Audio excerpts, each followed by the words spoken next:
August 27, nagburo tayo ng sitaw. Hinaluan ko ng bawang. Tingnan natin. Ipapartner natin sa chicken biryani. So 27 to 28, 29, 30, 31, 1, 2. After 6 days, titignan natin kung okay ba yung sitaw. Experiment ko lang to. Yan yung ulam natin. Chicken biryani. Sasabay natin yung binuro nating sitaw at saka bawang. Yan ay binuro ko nung August 27. Ngayon ay September 2, 2024. So it means 27, 29, 30, 31, 1, 2. After 6 days, titikman natin yung burong sitaw. Tsaka bawang. So hala kayo at samahan nyo akong kumain. So maganda pagpalang araw sa lahat. Ngayon ay September 2, 2024. Galing na tayo sa trabaho at mag 4:55 na in the afternoon. Gutom na rin kasi ako kaya bibili na ako ng chicken biryani. Kaya samahan nyo akong kumain. At nung August 27, nagburo tayo ng sitaw. Hinaluan ko ng bawang. Tingnan natin. Ipapartner natin sa chicken biryani. So 27 to 28, 29, 30, 31, 1, 2. After 6 days, titignan natin kung okay ba yung sitaw. Experiment ko lang to. Nagburo ako ng sitaw at tinaluan ko ng bawang. So titikman natin. Kaya kain na tayo. Gutom na rin kasi ako. Kaya bumili na ako ng luto na chicken biryani. Ito pala ay 1.5 kg. Ito ay Indian food. Mga sauce. May mga gulay. Tignan natin ano naman nito. Chicken biryani. Kasi gutom na rin talaga ako. Tinapay lang yung baong ko kasi kanina. Kaya samahan niyo akong kumain. Oops.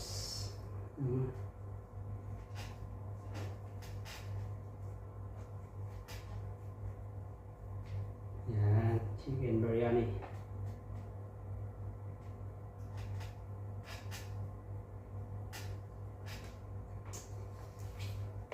Ito siya. May 2 piraso na manok. So, buksan natin ng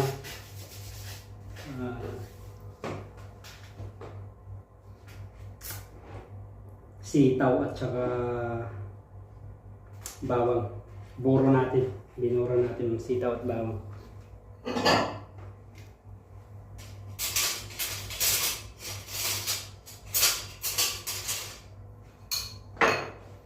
Tignan natin kung ano ang kinalabasan. Buksan natin.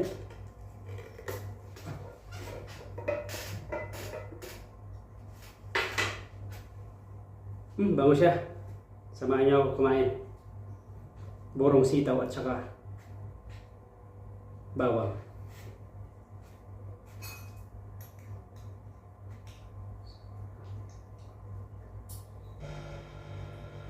Ayun. Okay siya. Parang crunchy siya eh. Malutong. Oops. Gawa natin ng bawang.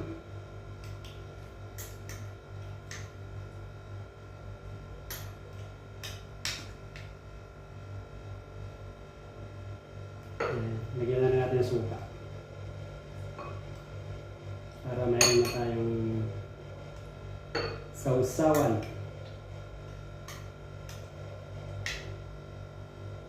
Oops. Ayan na ta.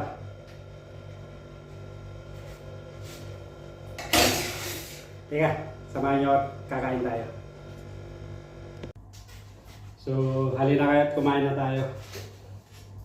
Ito naman yung sinasabi na Ang hirap, ang lungkot, kumain mag-isa.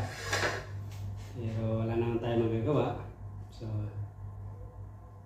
ganyan talagang buhay. Kailangan natin nang magtiis. So, magkamay na lang tayo. At may itlog din pala.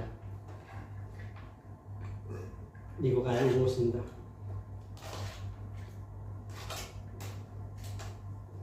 Talagang ganyan, mga kapwa ko OFW. Kumusta naman ang buhay-buhay nyo? Ako pala si Ronnie, isang OFW dito sa bansang Kuwait. Pag-support naman ang channel ko, like, share, and subscribe. So, tikman natin to kung anong yung binuro natin. Ayos siya.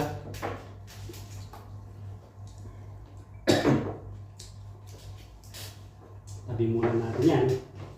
Kamay na lang tayo para mabilis. So, tulad ng sabi ko, ang hirap yung buro na bawang.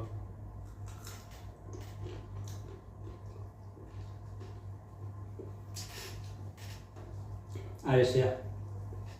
So, burn na.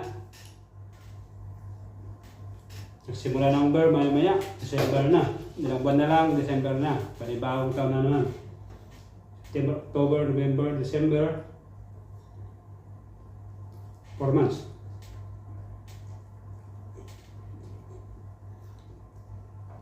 Ang bilis na lang yan. So, ayos din pala yung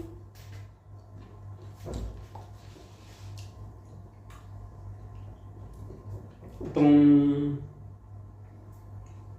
burong sitaw.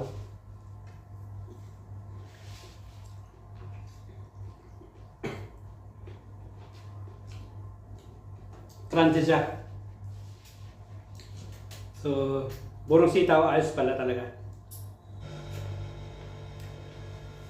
Crunchy.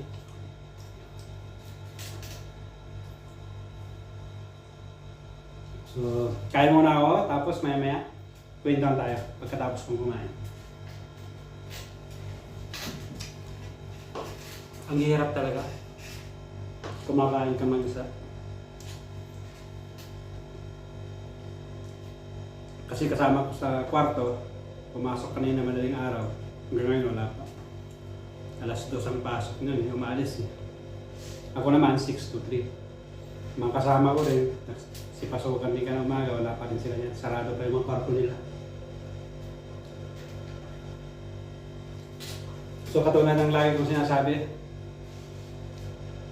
napakahirap ang maging OFW.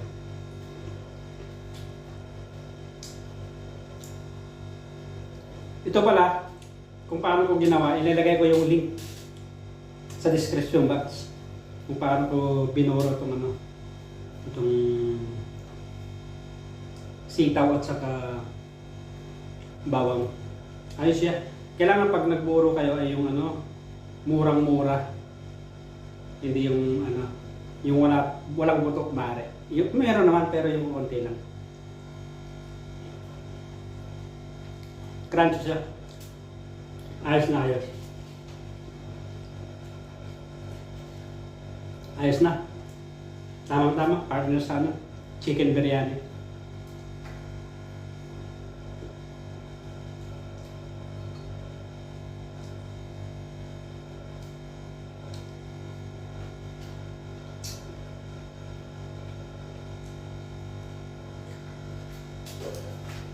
So, kain muna ako bago tayo magkintuan ulit. Ayan, solve na tayo. Tapos na tayong kumain. Ayos. Okay pala itong burong sitaw.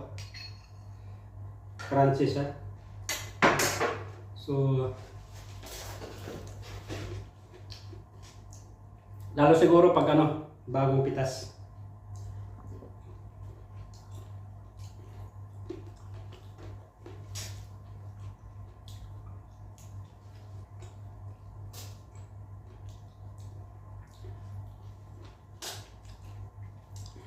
So yung mga taga-probinsya sa atin, pwede para kayong magburo ng sitaw. Ang magastos lang dito ay yung suka. Kasi yung suka dapat ano siya, kung gaano karami yung binuro mo, ganon din yung suka. So, inalo ko lang ito. Ito lang sabi kung paano ko ginawa. Ilagay ko sa link sa description box. Inaluan ko lang ito ng ano, asin. So, okay siya. Tsaka, mukhang magtatagal naman ito eh. Kasi may suka. Dapat na lang natin sa mga ulam natin. Kaya ito sabi ko, pwede kayong gumawa ng burong sitaw. Madali lang gawin. Hinalawan ko ng bawang. Ayos na ayos. Sa probinsya talaga to pwede. So, solve na tayo. Hindi natin naubos yung ano. Ang dami pa. Kasi binawasan ko na rin ng ano, kanin. Although minsan hindi ako makatulog pag hindi ako gutom. Pag hindi ako busog. Kaso nga lang, minsan iniwasan ko. Pero pag pagod sa trabaho, no choice talagang kumain ng medyo marami. So, mga kapwa ko OFW sa mga sulok ng mundo at sa mga kababayan ko sa Pilipinas, isang magandang pagpalang araw sa inyo lahat. Again, ako pala si Ronnie. Andito ako sa bansang Kuwait bilang isang OFW. Napakalungkot pero kailangan magtiis. Pa-support naman channel ko. Like, share, and subscribe. Ronnie Motilla Vlogs. At ito naman tatapusin ko isang araw. Kasi mamaya pagtulog, paggising, panibagong araw na naman. September 3 na. So, para makapagpahinga na rin tayo. Kasi bukas, for alas 4, 4:20 ako bumabangon. Kasi alas 6 yung pasok ko. Buti na lang malapit yung trabaho ko sa aking accommodation. So, again, maraming salamat sa iyong pagsama. Mga kababayan ko at mga ka-OFW ko sa man sulok ng mundo. Kita-kits sa susunod kong videos. Have a nice and great day to all of you. Stay safe.